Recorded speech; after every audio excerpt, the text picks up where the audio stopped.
Shalom Jemaat BCA Surabaya dimanapun Anda berada. Hari ini kita bersyukur kepada Tuhan karena sekali lagi Tuhan memberikan kita kesempatan untuk setiap kita boleh datang beribadah kepadanya.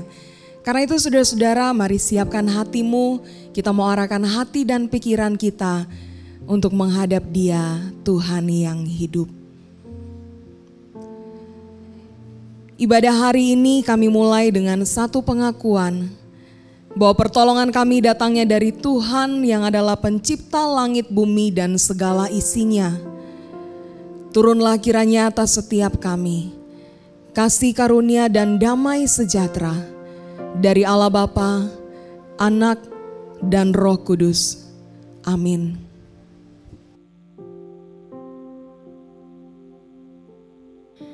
Jemaat sekalian, mari sama-sama kita datang menghadap Dia, sujud kepadanya dengan segenap hati kita, dengan segala keadaan kita.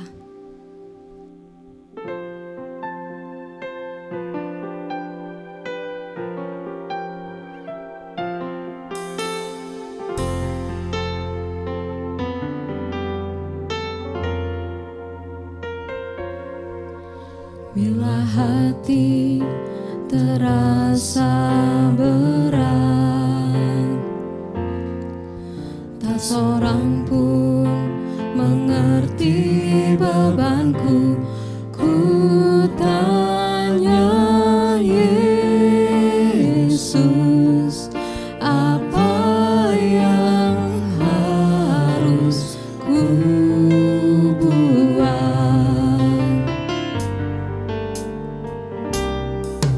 Dia berfirman, mari datanglah. Dia selalu pedulikan aku. Ku datang Yesus, Dia pikul segala bebanku. Di altarnya ku bawa hidupku, ku terima anugerahnya, Dia ampuniku dan bebaskanku.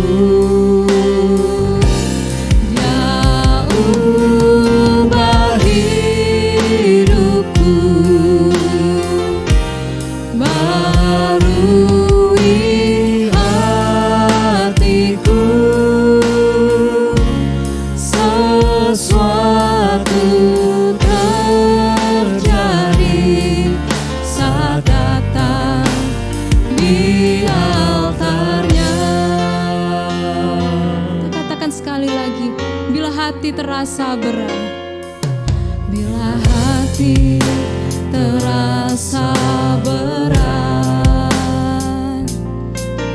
tak seorang pun mengerti bebanku. Ku tanya Yesus,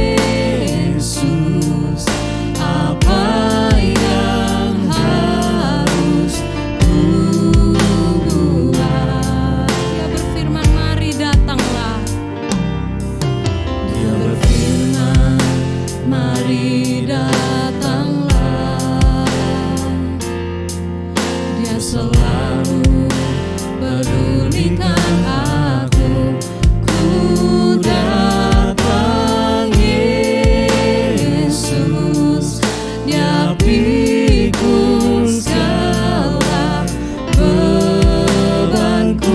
Sujud di altarnya, sujud di altarnya,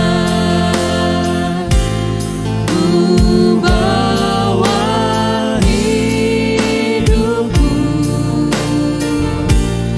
ku terima anugerahnya, Dia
Ya Bapa, ini kami Tuhan, anak-anak-Mu yang lemah, anak-anak-Mu yang butuh Engkau. Kami datang sujud di altar-Mu dan membawa segala keresahan kami, beban berat kami Tuhan. Dan kami percaya Tuhan, ketika kami datang sujud menyembah Engkau di altar-Mu Tuhan, Engkau ubahkan hidup kami, Engkau ubahkan hati kami, Engkau buka mata kami Tuhan, sehingga kita melihat hidup kami ini Tuhan. Kami sadar bahwa sesungguhnya hidup kami ini limpah dengan berkat dan anugerah-Mu saja. Ya Bapa, kami datang dengan kerendahan hati kami, memohon ampun Tuhan, kalau seringkali kami masih mengandalkan diri kami sendiri Tuhan, ketika kami menghadapi masa-masa yang sulit, atau bahkan ketika kami tidak mengalami masalah sekalipun, kita juga lupa Tuhan untuk menghadap Engkau. Ampuni kami Tuhan, ampuni kami. Biarlah melalui ibadah kami pada hari ini, sungguh-sungguh kami boleh diingatkan bahwa kami punya Allah yang luar biasa, Allah yang setia, dan biarlah kami juga boleh hidup jadi anak-anak-Mu seturut dengan kehendak-Mu saja. Terima kasih Tuhan, terima kasih. Hati kami limpah dengan ucapan syukur karena kami punya Engkau, Allah yang kuat, Allah yang luar biasa, perisai hidup kami, yang senantiasa mendampingi kami melalui segala masa dalam kehidupan kami ini. Terima kasih Tuhan, hanya di dalam nama Tuhan Yesus Kristus kami berdoa dan mengucap syukur. Amin. Jemaat sekalian, mari sama-sama kita mau naikkan syukur kita kepada Dia, Tuhan Allah perisai hidup kita.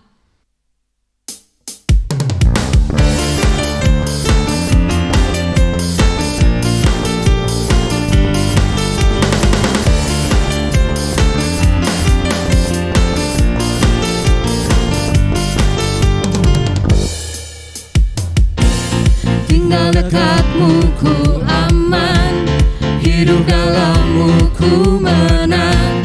Kau yang memegang hidupku di tangan-Mu. Kau meneguhkan langkahku.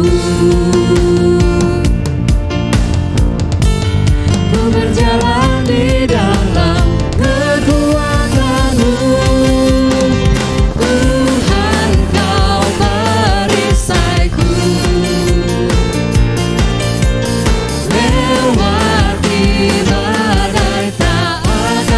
Goyang, imanku tetap teguh, takkan ku ragu mengikuti-Mu.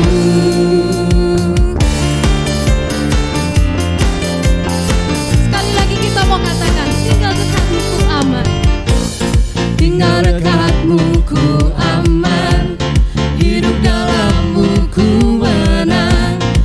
Yang memegang hidupku di tangan-Mu. Kau meneguhkan langkahku. Ku berjalan di dalam kekuatan-Mu. Ku berjalan di dalam kekuatan-Mu. Tuhan, Kau perisaiku.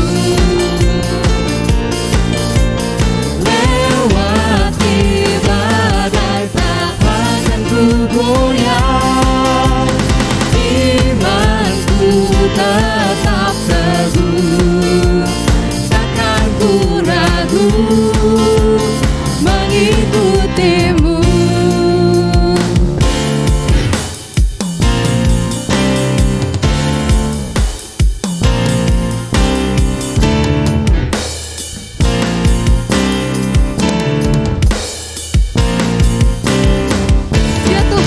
Perisai hidup kita, Dia Allah yang tidak akan pernah meninggalkan kita. Sungguh, angkat syukurmu kepada Dia, Tuhan Allah yang luar biasa. Sama-sama kita mau katakan, meneguhkan langkahku Tuhan. Kau meneguhkan langkahku. Meneguhkan langkahku. Ku berjalan di dalam kekuatan-Mu. Kekuatan-Mu, Tuhan Kau perisaiku. Lewati badai tak akan ku goyah. Imanku tetap teguh, takkan ku ragu mengikuti Tuhan Kau perisaiku. Lewati badai tak akan ku goyah. Imanku tetap teguh, takkan ku ragu, takkan ku ragu, takkan ku ragu mengikuti-Mu.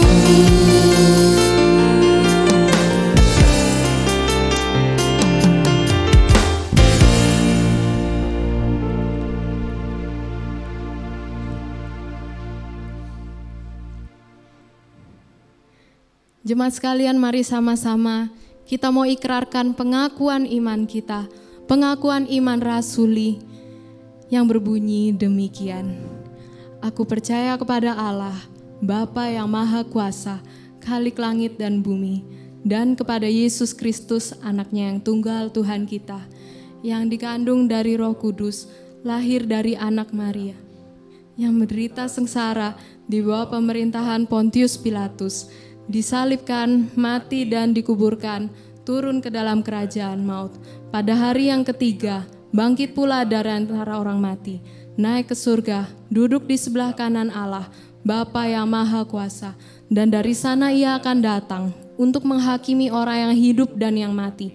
Aku percaya pada Roh Kudus, gereja yang kudus dan am, persekutuan orang kudus, pengampunan dosa, kebangkitan tubuh, dan hidup yang kekal.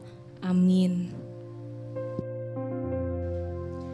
Jemaat sekalian, di masa yang sulit ini, mungkin kita sebagai orang percaya pasti akan berseru kepada Tuhan, meminta pertolongan kepada Tuhan. Karena kita percaya bahwa Tuhan kita adalah Tuhan yang sanggup menolong kita melalui segala perkara. Namun apakah sudah ada kerinduan di hati kita untuk kita benar-benar mengenal apa yang menjadi isi hati Tuhan bagi setiap kita anak-anaknya? Mari sama-sama kita mau siapkan hati kita sebelum kita mendengarkan kebenaran firman Dia. Biarlah sungguh-sungguh melalui pujian ini bisa menjadi kerinduan kita untuk kita mengenal Dia, Tuhan Allah kita.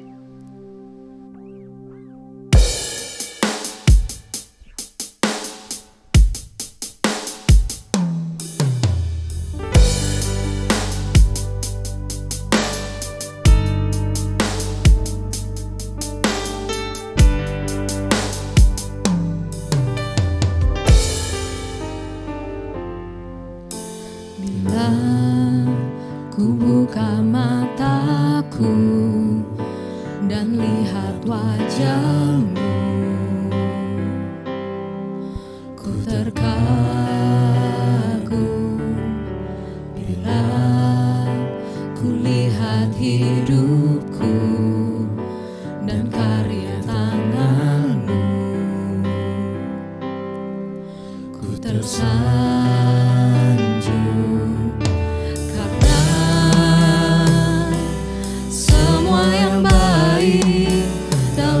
hidupku. Itulah karya-Mu, Kau beri kesempatan yang baru, dan ku ingin mengenal-Mu Tuhan lebih dalam dari semua yang ku kenal.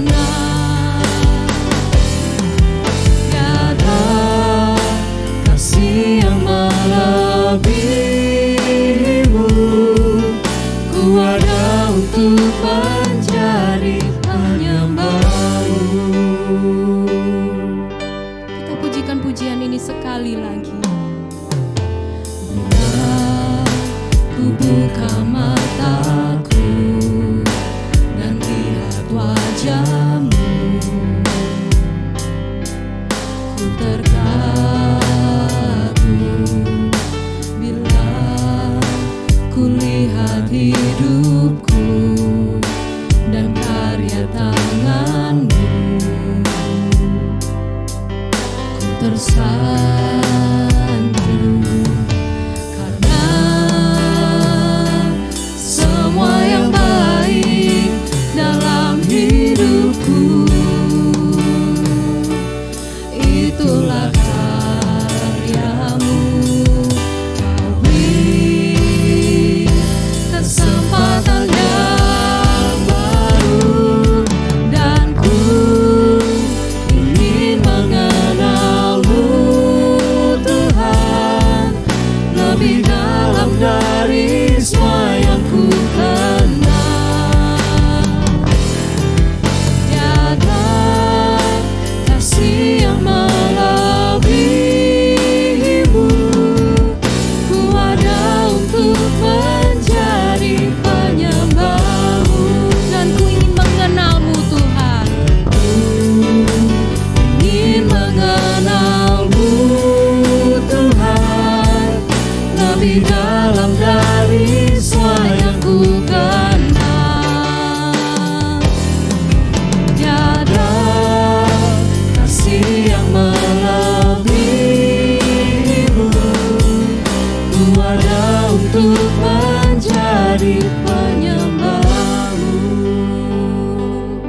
Dengan segenap hati kita mau katakan, dan ku ingin mengenal-Mu, Tuhan, lebih dalam dari semua yang ku kenal.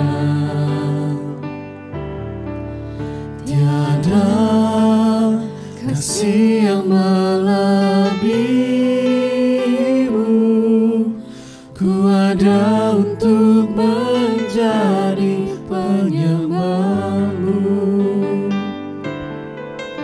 dan ku ingin mengenal-Mu, Tuhan, lebih dalam dari semua yang ku kenal. Tiada kasih yang melebihi-Mu, ku ada untuk menjadi penyembah-Mu, ku ada untuk menjadi penyembah-Mu, ku ada untuk menjadi penyembah-Mu, ku ada untuk menjadi penyembah-Mu.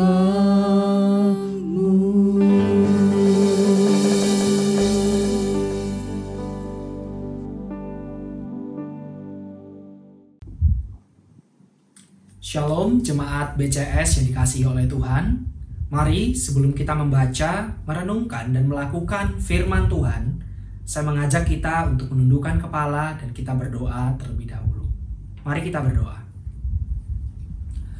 Bapa di sorga, Engkau adalah Allah penguasa atas dunia kami, atas kehidupan kami. Engkau mengenal setiap daripada kami. Bahkan apa yang kami sembunyikan dari-Mu, Engkau pun tahu, Tuhan. Engkau tahu setiap pergumulan kami, baik di rumah maupun di tempat kerja kami. Engkau tahu apa yang paling kami inginkan dan kami harapkan, Tuhan. Dan kami rindu, Tuhan, kami boleh mengkalibrasi hati kami sesuai dan menurut firman-Mu. Dan kiranya firman-Mu boleh berbicara kepada kami, dan di dalam kuasa Roh Kudus kami disempurnakan untuk semakin serupa dengan Kristus. Bukalah mata kami, bukalah hati kami dan pikiran kami untuk boleh memaknai dan juga mendengar Engkau berbicara kepada kami. Ya Tuhan, berbicaralah kepada kami, sebab kami telah siap untuk mendengar. Amin. Saudara yang dikasihi oleh Tuhan, hari ini saya akan membawakan sebuah tema yang saya beri judul Merangkul Kelemahan untuk Menatap Kemuliaan. Saudara yang dikasihi oleh Tuhan, saya sengaja memilih teks dari tema tersebut dalam 2 Korintus 12 ayatnya kedua sampai ke-10 yang saya sengaja pilih dari leksionari, yaitu sebuah buku yang berisi daftar bacaan Alkitab yang dibacakan oleh gereja setiap minggunya. Sehingga meskipun kita beribadah secara online dan mungkin ada di antara kita yang beribadah secara individual, tetapi kita memaknainya dengan dimensi komunal. Mari saya mengajak kita semua untuk membuka Alkitab kita di dalam 2 Korintus 12 ayatnya kedua sampai ke-10. Demikian bunyi firman Tuhan. Aku tahu tentang seorang Kristen 14 tahun yang lampau. Entah di luar tubuh aku tidak tahu. Entah di luar tubuh aku tidak tahu. Allah yang mengetahuinya. Orang itu tiba-tiba diangkat ke tingkat yang ketiga dari sorga. Aku juga tidak tahu tentang orang itu. Entah di dalam tubuh, entah di luar tubuh, aku tidak tahu. Allah yang mengetahuinya. Tiba-tiba ia diangkat ke Firdaus. Dan ia mendengar kata-kata yang tidak terkatakan, yang tidak boleh diucapkan oleh manusia. Atas orang itu aku hendak bermegah, tetapi atas diriku sendiri aku tidak akan bermegah, selain atas kelemahan-kelemahanku. Sebab sekiranya aku hendak bermegah, aku bukan orang bodoh lagi, karena aku mengatakan kebenaran. Tetapi aku menahan diriku supaya jangan ada orang yang menghitungkan kepadaku lebih daripada mereka lihat daripadaku, atau yang mereka dengar daripadaku. Dan supaya aku jangan meninggikan diri karena penyataan-penyataan yang luar biasa itu, maka aku diberi suatu duri di dalam dagingku, yaitu seorang utusan iblis untuk menggocoh aku, supaya aku jangan meninggikan diri. Tentang hal itu aku sudah berseru 3 kali kepada Tuhan, supaya utusan iblis itu mundur daripadaku.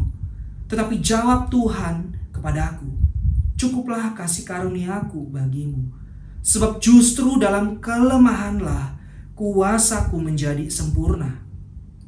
Sebab itu terlebih suka aku bermegah atas kelemahanku, supaya kuasa Kristus turun menaungi aku. Karena itu aku senang dan rela dalam kelemahan dan di dalam siksaan, di dalam kesukaran, di dalam penganiayaan dan kesesakan oleh karena Kristus. Sebab jika aku lemah, maka aku kuat. Demikian bunyi firman Tuhan. Berbahagialah kita yang mendengar, membaca dan juga terlebih lagi yang melakukannya di dalam kehidupan kita sehari-hari. Saudara, suatu hari saya membaca sebuah berita tentang seorang perempuan muda bernama Aislinn Blocher. Ia didiagnosa oleh dokter memiliki sebuah penyakit yang langka. Penyakit itu bernama CIPA atau Congenital Insensitivity to Pain. Suatu penyakit genetik bawaan sejak lahir yang membuat tubuhnya tidak dapat merasakan sakit apabila ia terjatuh atau bahkan tertusuk pisau sekalipun. Penyakit itu juga membuat tubuhnya tidak dapat merasakan baik panas maupun dingin. Alih-alih menerima penyakit itu sebagai suatu berkat, Ashley justru berharap agar ia bisa cepat sembuh. Sebab sering kali ia berada di dalam situasi yang berbahaya, tetapi sayangnya ia tidak tahu bahwa situasi itu berbahaya. Ia tidak menyadari bahwa apa yang berada di sekitarnya bisa dengan mudah melukai tubuhnya. Misalnya, ia pernah memasukkan tangannya ke dalam sebuah panci penggorengan yang panas pada waktu ia sedang menggoreng. Saudara, bayangkan jika engkau didiagnosa oleh dokter memiliki penyakit yang langka seperti itu. Apa yang akan engkau lakukan? Apakah engkau akan bersyukur dan menganggap itu sebagai suatu berkat dari Tuhan? Dan engkau akan mengatakan, yes, saya tidak akan pernah merasakan sakit lagi. Saudara, saya menduga ada banyak di antara kita yang kemungkinan besar tidak akan berpikir demikian, bukan?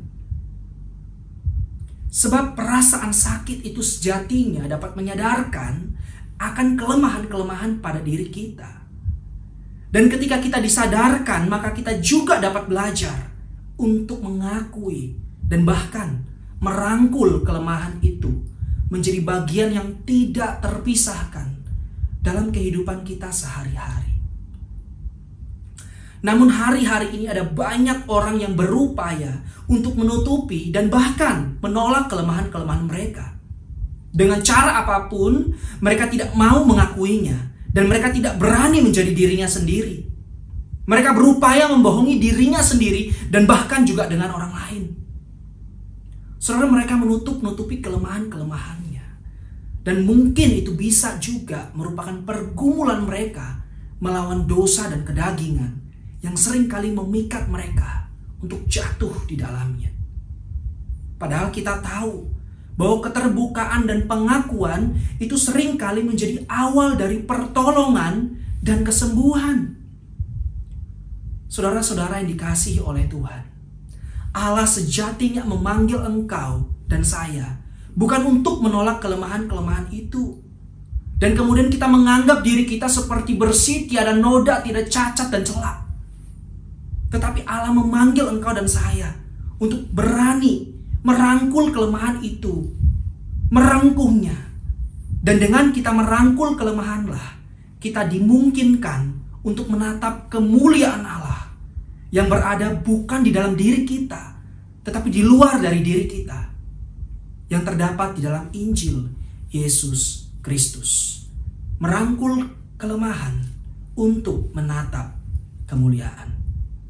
Mari saya mengajak kita untuk melihat kembali di dalam 2 Korintus 12 ayat 7, di mana Paulus berkata secara jujur demikian. Kata Paulus, supaya aku jangan meninggikan diri karena penyataan-penyataan yang luar biasa itu, maka aku diberi suatu duri di dalam dagingku, yaitu seorang utusan iblis untuk menggocoh aku. Saudara perhatikan ini, supaya aku jangan meninggikan diri, kata Paulus. Saudara, kata menggocoh di sini di dalam bahasa aslinya secara hurufiah dapat diartikan memukul sampai terjatuh. Jadi dengan kata lain, Paulus sedang ingin menunjukkan kelemahan dirinya di hadapan jemaat Korintus yang sedang ia layani pada waktu itu.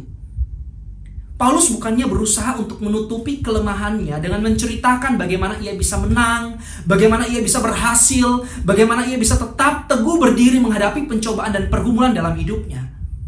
Tetapi ia justru secara jujur mengakui dirinya lemah. Ia secara jujur merangkul kelemahan itu menjadi bagian yang tidak terpisahkan di dalam hidup dan pelayanannya. Bahkan ia sudah berseru 3 kali kepada Tuhan, tetapi tetap Tuhan tidak melepaskannya dari pencobaan itu. Saudara, Paulus berani mengakui kelemahannya tanpa ia merasa takut bahwa ia bisa saja kehilangan hormat dari jemaat-jemaat Korintus yang sedang ia layani pada waktu itu. Tetapi Paulus tidak berpikir demikian, bukan? Sebab bukan kehormatan dan penjunjungan manusia yang dicari oleh Paulus. Saudara, terlepas dari perdebatan tentang apa atau siapa itu duri di dalam daging yang dimaksudkan oleh Paulus. Sebab ada penafsir yang mengatakan bahwa itu kemungkinan besar adalah penyakit yang diderita oleh Paulus. Tapi ada juga yang mengatakan kemungkinan itu adalah musuh-musuh Paulus, orang-orang yang membenci Paulus di dalam pelayanannya.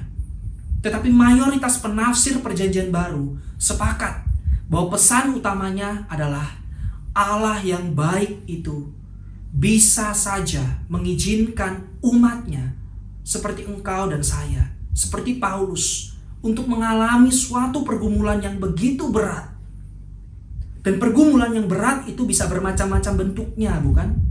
Misalnya sebuah penyakit yang mengancam, yang menggerogoti tubuh kita. Atau mungkin juga wabah COVID-19 seperti yang terjadi hari-hari ini. Dan pergumulan itu juga bisa adalah orang-orang jahat yang ditempatkan di sekitar kita, di mana kita hidup bersama dengan mereka dan kita tidak mudah untuk menjauhi mereka. Dan bahkan pergumulan yang berat itu juga bisa pergumulan kita melawan dosa dan kedagingan yang sering kali memikat kita untuk jatuh di dalamnya. Saudara, pergumulan itu diizinkan terjadi untuk menyadarkan engkau dan saya akan kelemahan-kelemahan kita. Dan di dalam kelemahan itulah kesombongan dan keakuan diri kita berusaha ditumpulkan oleh Allah.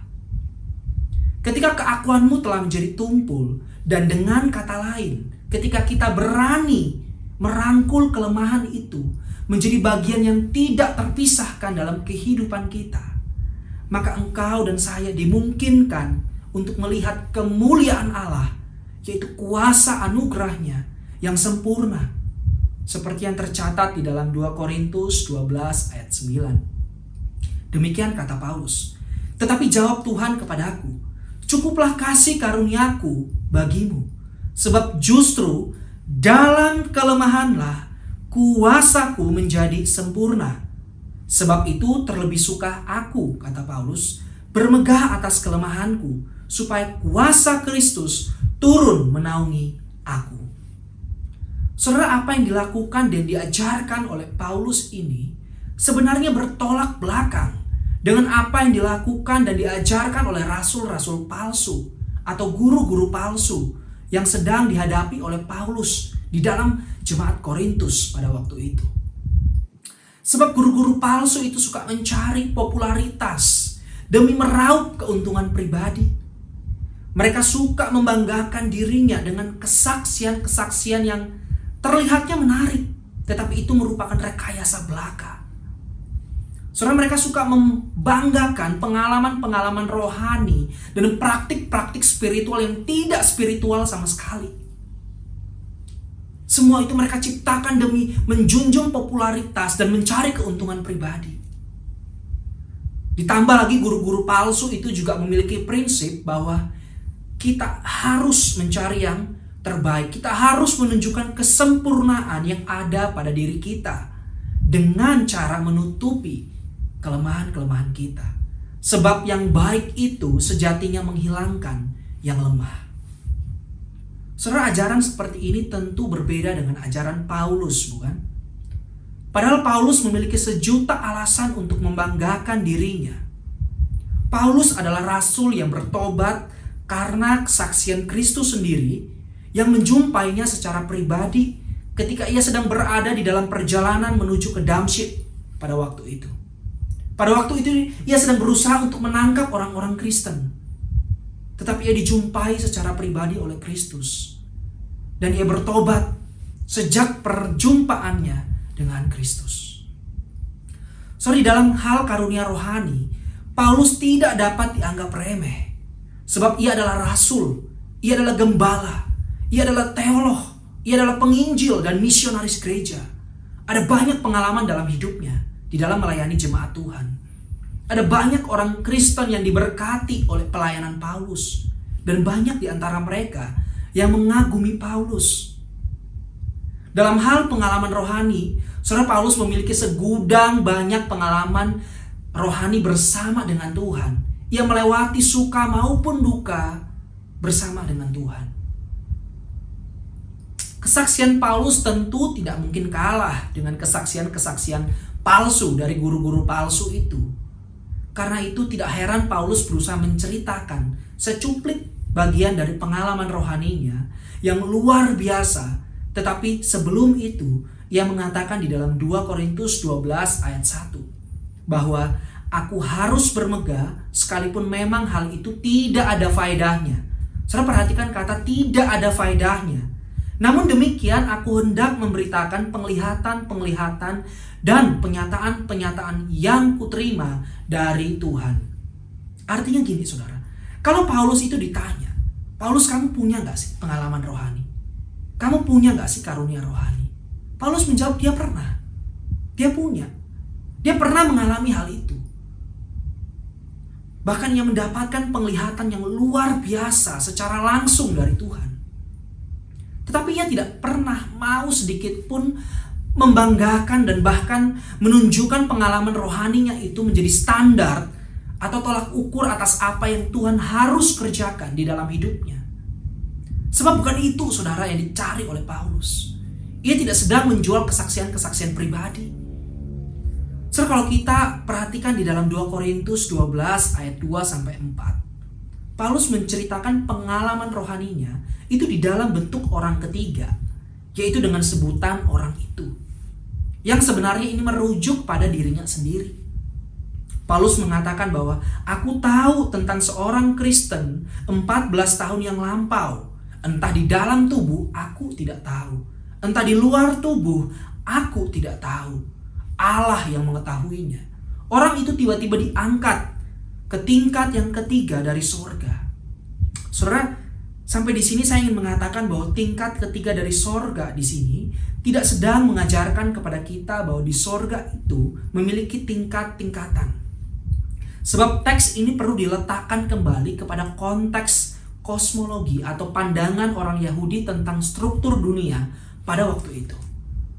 Di mana orang Yahudi sering kali melihat surga itu berada pada tingkat ketiga di dalam seluruh struktur ciptaan Tuhan.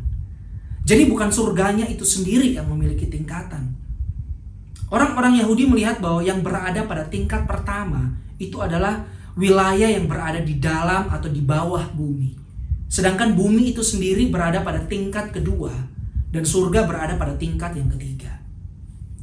Saudara, Paulus menceritakan pengalamannya bagaimana ia diangkat oleh Tuhan ke sana. Ia mendapatkan sebuah visi pengalaman rohani yang luar biasa. Dan tidak mungkin terjadi bagi semua orang. Dan menariknya, sekalipun Paulus pernah mengalami pengalaman yang luar biasa seperti itu, ia tidak berharap sedikit pun bahwa ia dapat dibanggakan oleh jemaat Korintus. Ia tidak pernah berharap untuk bisa menunjukkan dirinya lebih superior daripada orang Kristen yang lain. Sekalipun ia memiliki segudang alasan untuk membanggakan hal itu. Ia bisa saja menceritakan itu untuk menunjukkan bagaimana Tuhan membawa ia untuk melihat penglihatan yang luar biasa. Tetapi bukan itu, saudara, yang dicari oleh Paulus. Ia pun tidak pernah mencari keuntungan pribadi dengan pelayanan dan kesaksiannya. Justru bagi Paulus, yang seharusnya dibanggakan dari dirinya adalah kelemahan-kelemahannya.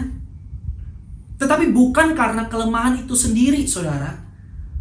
Sebab dengan mengalami dan menerima kelemahan itulah Paulus dapat semakin melihat kemuliaan Allah yang berada di luar dari dirinya.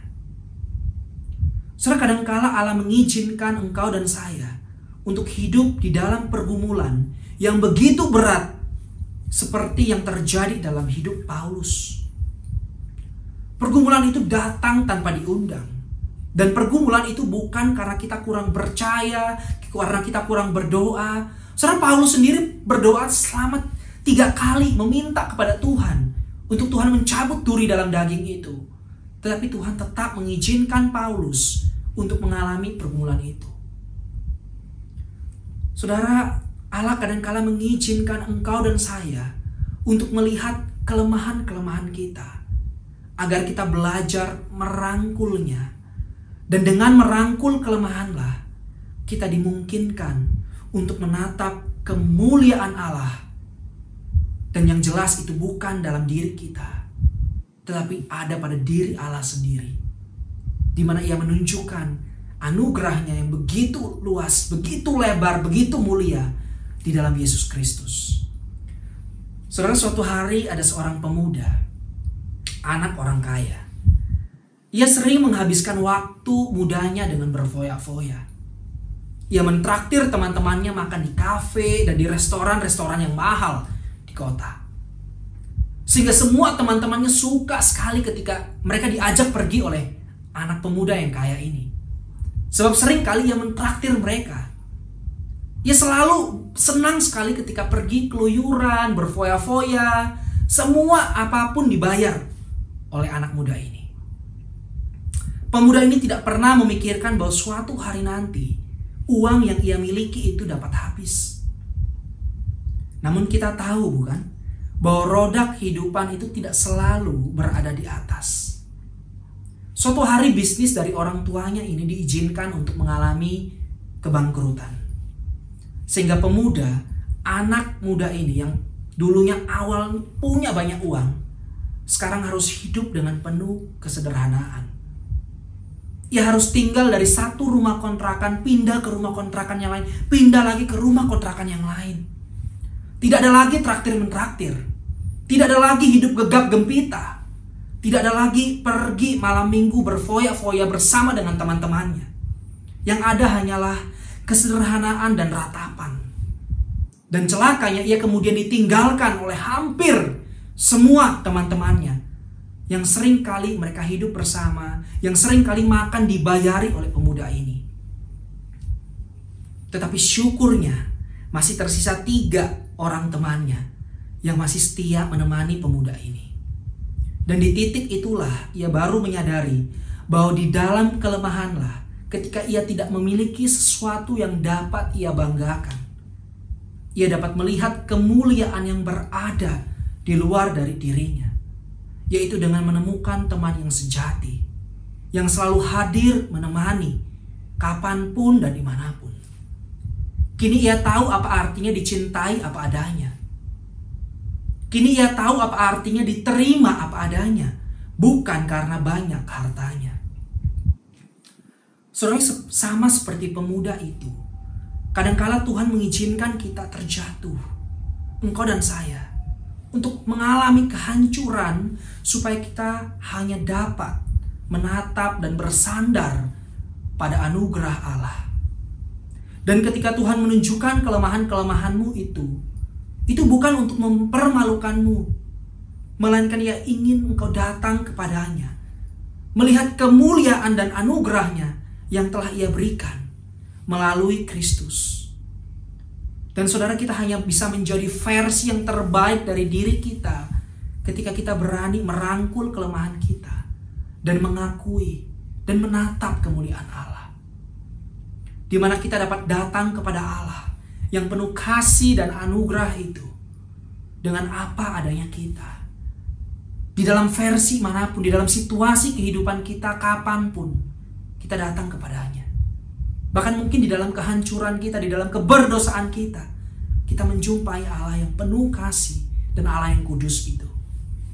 So, kita datang menjumpai Allah bukan untuk mendapatkan apa-apa dari Dia, tetapi untuk menjumpainya secara pribadi.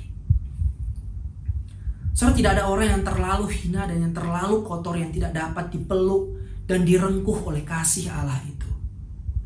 Sebab untuk orang-orang yang lemah seperti engkau dan saya, Kristus telah mati. Ia rela membayar hutang dosa yang seharusnya engkau tanggung di atas kayu salib. Kristus datang untuk menyelamatkan orang-orang yang lemah, orang-orang yang merasa dirinya hina dan menyadari bahwa mereka tidak dapat menang atas pergumulan dosa-dosa mereka. Dan hanya di dalam kuasa Roh Kuduslah kita dimampukan untuk dapat berjalan bersama dengan Allah yang kudus itu. Hati kita diperbaharui, pikiran kita dikembalikan seperti yang Tuhan kehendaki. Di mana Allah mengasihi kita di titik itu.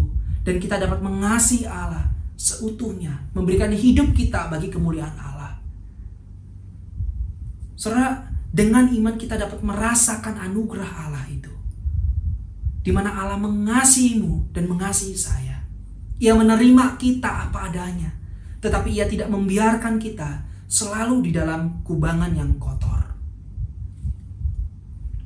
Saudara, adakah di antara kita yang merasa hidupnya lemah hari-hari ini? Dan mungkin ini adalah waktu yang tepat bagi kita untuk datang mendekat kepada Tuhan. Mari saudara, pandanglah pada kemuliaan Allah yang dinyatakan di dalam Yesus Kristus. Di mana Kristus mati bagi orang-orang yang lemah seperti engkau dan saya. Engkau dan saya yang tidak memiliki pengharapan. Dan anugerahnya menjadi nyata bagi engkau dan saya yang berani merangkul kelemahan kita dan mengakui bahwa diri kita tidak ada apa-apanya dibandingkan anugerah Allah yang menjumpai kita di dalam Kristus. Amin. Mari tundukkan kepala dan kita berdoa. Ya Tuhan, firman-Mu telah kami dengar. Kini tiba saatnya bagi kami untuk memaknainya dan juga melakukannya di dalam kehidupan kami sehari-hari. Tuhan, kami tahu diri kami lemah dan sering kali kami jauh daripada-Mu. Tetapi ketika kami mengalami pergumulan yang berat, situasi kehidupan yang mengempit kehidupan kami, mungkin itu waktu yang terbaik bagi kami untuk datang kepada-Mu. Kami membawa diri kami yang hancur dan lemah ini untuk dibalut oleh kasih Allah yang sempurna itu, yang menyelamatkan kami, yang menerima kami apa adanya, sehingga kami dapat memanggil Engkau, ya Tuhan pencipta langit ini, sebagai Bapa, sebagai penebus dan pengudus yang menguduskan hidup kami untuk kemuliaan Tuhan. Amin. Jemaat sekalian, biarlah setelah kita mendengarkan kebenaran firman Tuhan yang telah disampaikan oleh hamba-Nya, boleh ada kerinduan di dalam hati setiap kita untuk kita mengenal Tuhan Allah yang luar biasa itu. Dan di akhir ibadah ini, mari sama-sama kita teguhkan kembali iman kita, percaya sepenuhnya bahwa dalam apapun yang terjadi dalam kehidupan kita, ada tangan kuat Tuhan yang selalu memegang kita.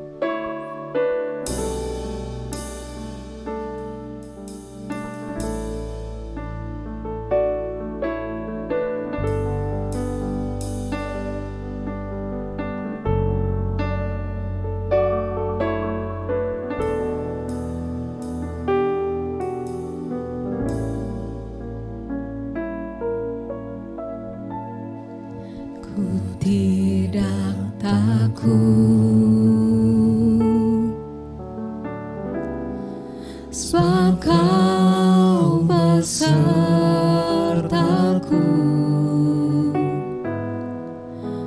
ku tidak bimbang. Sebab Engkau Allahku, Engkau meneguhkanku, bahkan menolongku.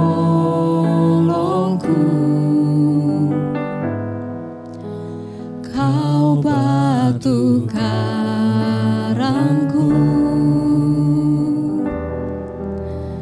Yesus Tuhan. Yesus memegangku dengan tangan kananmu. Yesus memberiku kemenangan. Yesus memegangku dengan tangan kananmu. Yesus memberiku kemenangan.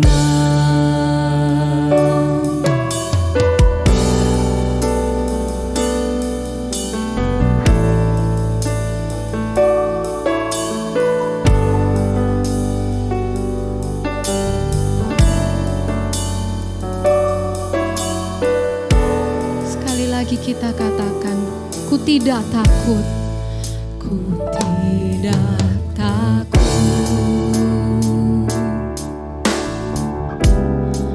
Sebab Kau besertaku, ku tidak bimbang. Sebab Engkau Allahku, Engkau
Kami percaya ya Tuhan bahwa Engkaulah sumber kemenangan kami, sumber kekuatan kami. Engkau sumber segala-galanya.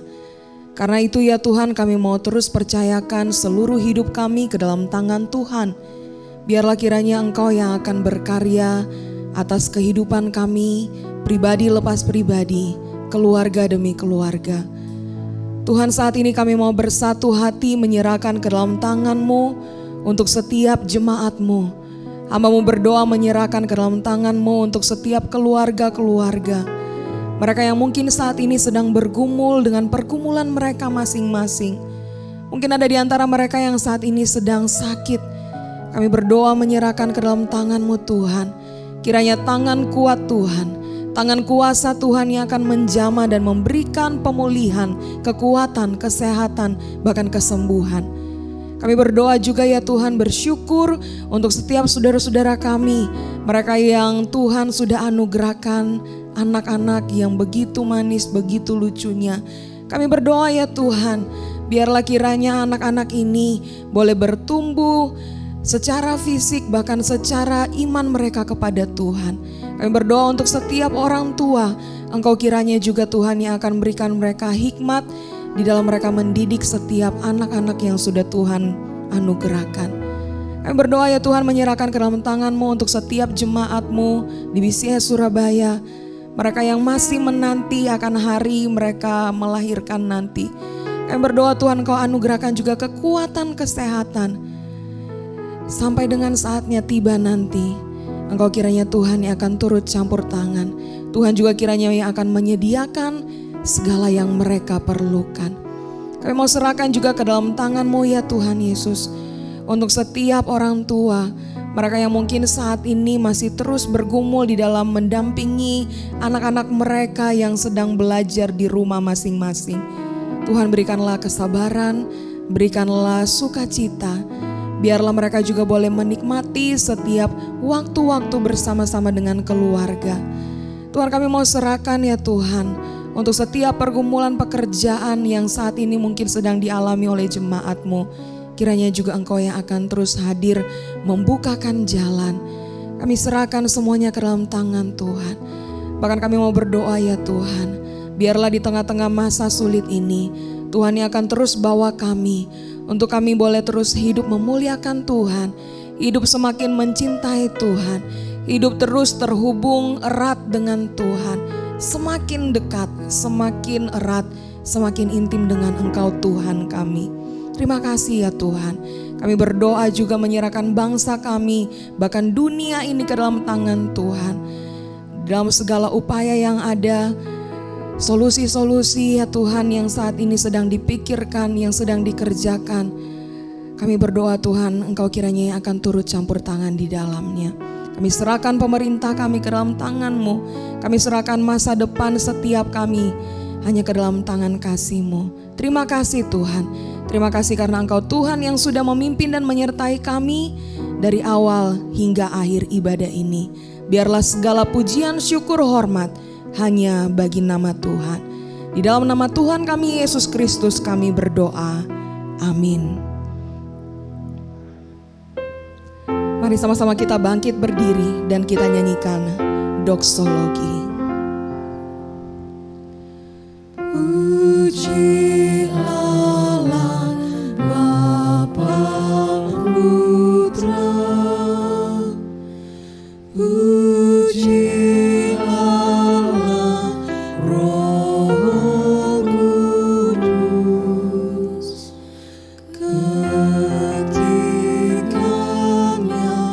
yang besar.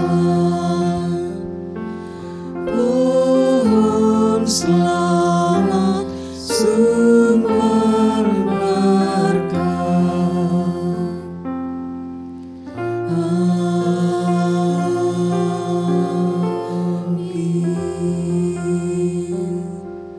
Mari arahkan hatimu kepada Tuhan sumber berkat, karena Dialah sendiri yang akan memberkati setiap kita. Kasih yang sempurna dari Allah Bapa kita, anugerah dan cinta kasih dari Yesus Kristus Juru Selamat yang hidup, penyertaan, penghiburan, dan damai sejahtera yang melampaui segala akal dari Allah Roh Kudus akan menyertai setiap kita sekarang dan sampai selama-lamanya.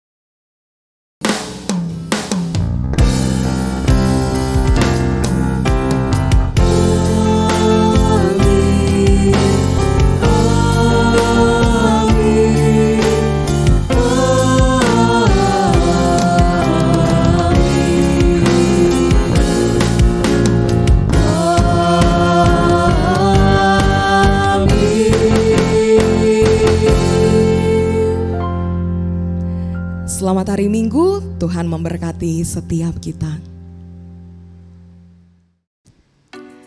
Saudara, ada beberapa hal yang ingin saya sampaikan kepada setiap kita di akhir ibadah ini. Yang pertama, saudara-saudara, saya ingin mengingatkan sekali lagi bagi setiap kita dan juga mengajak saudara-saudara untuk bisa ambil bagian di dalam pelayanan di gereja kita BCS Surabaya. Ada satu bentuk pelayanan yang baru yang sedang kita kerjakan, yaitu digital ministry. Nah, kami rindu saudara-saudara yang punya kerinduan untuk melayani bersama-sama dengan kami. Saudara bisa menghubungi nomor WhatsApp BCS, atau saudara juga bisa menghubungi saya atau rekan-rekan hamba Tuhan lainnya. Dan saudara mungkin ada hal-hal lain yang ingin ditanyakan, saudara bisa menanyakan kepada kami. Kami rindu saudara bisa bergabung melayani bersama-sama dengan kami. Berikutnya saudara-saudara, yang kedua, saya ingin kembali lagi mengajak untuk Bapak Ibu saudara-saudara sekalian bisa bergabung bersama-sama dengan kelompok-kelompok grow yang ada. Kalau saudara nggak tahu saya ini mau gabung sama grow yang mana ya, nah itu juga bisa saudara tanyakan kepada kami melalui nomor WhatsApp BCS atau langsung ke nomor-nomor pribadi kami hamba-hamba Tuhan yang ada.